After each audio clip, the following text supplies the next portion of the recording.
अजीज खान साहब, सर कार्रवाई हो रही है सरकार की तरफ से, ये बात कही जा रही है, एफआईआर दर्ज हो गई है, टीचर पर सख्त कार्रवाई होगी, लगातार सरकार का ये स्टैंड है। पीड़ित परिवार भी ये कह रहा है कि इसे हिंदू मुसलमान रंग नहीं देना है, बस टीचर पर कार्रवाई हो, हम तो ये चाहते हैं। तो जो पीड़ित परिवार कह रहा है वो बात भी क्या विपक्ष को नहीं दिखाई दे रही है, आपको नहीं दिखाई दे रही? क्या ये कोरी सियासत है या वाकई में आप लोगों को लग रहा है कि धार्मिक एंगल है इसमें? देखिए प्राची जी, मैं कहना चाह रहा हूं कि हिंदू मुसलमान एंगल कौन दे रहा है। अभी मनीष जी ने कहा कि साहब वो निर्दोष है और निर्दोष कोई उसकी जांच होगी। मेरी बात सुनिए प्लीज सर, आपने सब इस्तेमाल किया था, मेरी बात सुनिए सर। सर बता दीजिए ना। देखिए आप डिबेट को पिछला रिवाइंड कर लें, आप देख लें, आप समझ जाएंगे। सुनिए, आपने शब्द का इस्तेमाल किया है, शब्द का इस्तेमाल किया। मनीष शुक्ला जी और अजीज खान जी, एक सेकंड मैं क्लियर कर देती हूँ सर, एक एक करके बात करेंगे तो बात जो है स्पष्ट तौर से सुनाई देगी। और अजीज खान जी, मनीष शुक्ला जी मैं आपकी बात रख देती हूँ। अजीज खान जी, मनीष शुक्ला जी ने जो कहा था, उन्होंने ये कहा था कि जल्दबाजी में कोई कार्रवाई नहीं होगी, सबूतों के आधार पर सारी कार्रवाई होगी। अगर कोई निर्दोष है, उत्तर प्रदेश में कानून ये है कि अगर कोई निर्दोष है तो उसे ऐसे किसी के दबाव में आके सजा नहीं दिलवाई जाएगी, ये कहा था, टीचर को नहीं कहा था। बोलिए। जो चीज वीडियो में स्पष्ट तौर पे दिख रहा है, सारी चीजें दिख रही है, कुछ बताना नहीं है, मैं उस पे नहीं जाना चाह रहा हूं, मैं दूसरे मुद्दे पे जाना चाह रहा हूं। जी, अभी कहा गया साहब हिंदू मुसलमान एंगल दिया जा रहा है। कौन हिंदू मुसलमान एंगल दे रहा है? कोई नहीं दे रहा हिंदू मुसलमान एंगल। मैं कह रहा हूं समाजवादी पार्टी ने कभी इसको हिंदू मुसलमान का एंगल नहीं दिया।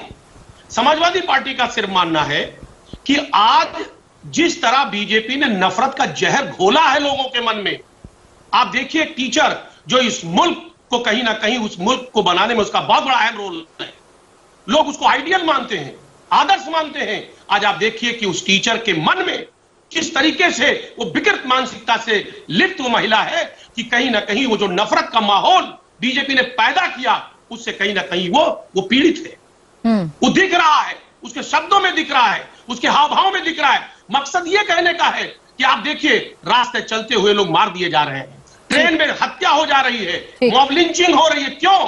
आज नफरत का वातावरण क्यों है? आज माहौल क्यों है? उसकी वजह सिर्फ यह है कि लगातार जब से बीजेपी सरकार में आई है, उसे सिर्फ उसके पास एक कार्ड है, वो धर्म के आड़ में कहीं ना कहीं और नफरत के। अजीज खान जी, आपने कहा कि समाजवादी पार्टी ने इसे धार्मिक एंगल नहीं दिया है। सर एक मिनट रुक जाइएगा, आपने कहा आपने इसे धार्मिक एंगल नहीं दिया है। सर इस वीडियो पर सवाल पूछे जाने चाहिए, इस टीचर पर भी कार्रवाई होनी चाहिए, क्योंकि ये तरीका सही नहीं है जो टीचर ने अपनाया है एक बच्चे को पनिशमेंट देने का। ये सवाल बहुत गंभीर है, लेकिन मैं धार्मिक एंगल पर इसलिए आपसे सवाल पूछ रही थी। एसटी हसन साहब तो आप ही के सांसद हैं, वो भी तो कह रहे हैं ना कि मुसलमानों को मारने की तालीम दी जा रही है, ये हिंदू मुसलमान करना नहीं है। देखिए प्राची जी, अगर एसटी हसन साहब ने कहा तो उसमें क्या गलत बात कहा?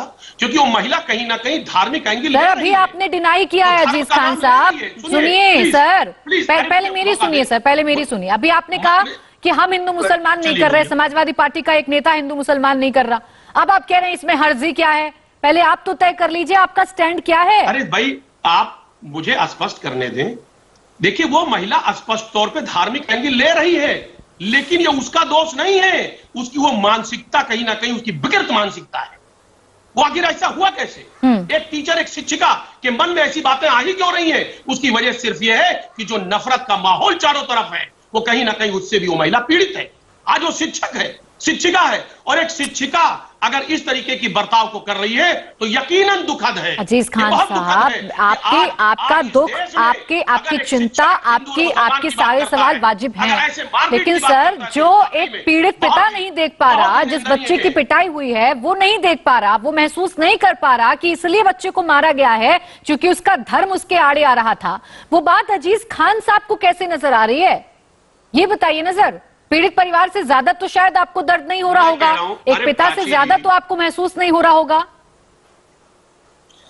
ऐसा है प्राची जी, पीड़ित परिवार ने ही वीडियो बनाया है और पीड़ित परिवार ने उस स्कूल से नाम कटवा लिया बच्चे का। कोई किसी स्कूल से नाम कैसे कटवाता है? क्यों कटवाता है? कहीं ना कहीं उसको दर्द होगा, तकलीफ होगी। आज वो सार्वजनिक तौर पे अगर वो परिवार उस बात को नहीं कहना चाहता है, वो नहीं चाहता कि वहां नफरत का माहौल पैदा हो, तो इसका ये मतलब नहीं है कि जो आरोपी है वो आरोपी। तो अजहान साहब जो सामने है उस पर तो मैं सवाल करूंगी ना, जो पीड़ित परिवार कह रहा है मैं तो उस पर यकीन करूंगी ना, मैं तो पीड़ित पिता पर यकीन करूंगी, मैं पीड़ित पिता पर यकीन करूंगी। और अजीज खान साहब कोई भेदभाव नहीं है, अभी भी भारतीय जनता पार्टी कह रही है कार्रवाई हो रही है, एफआईआर दर्ज हो रही है, दबाव बनाने से कुछ नहीं होगा।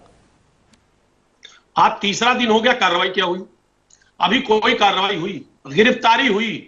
देखिए एक बात आप जान लो, अभी कह रहे साहब एफआईआर अक्षरशः है, लगातार दबाव, कल से लगातार दबाव बनाया जा रहा है उस परिवार पे, अलग अलग तरीके से दबाव बनाया जा रहा है।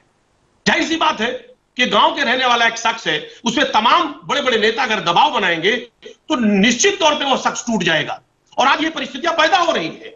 आप कह रहे कार्रवाई हो रही है, हम जानना चाह रहे हैं मनीष भाई बताइए क्या कार्रवाई हुई?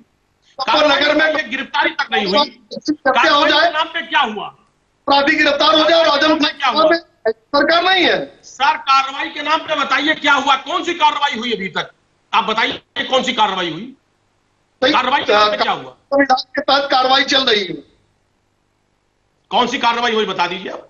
जी साहब, उत्तर प्रदेश में अखिलेश यादव की गिरफ्तारी हुई है, अपनी बहन की इज्जत बचाने के सचिव की हत्या हो जाती है, हत्यारों की गिरफ्तारी होती है और आजम खान छुड़ा देते थे। कार्रवाई होगी, सबके ऊपर होगी। आ गए।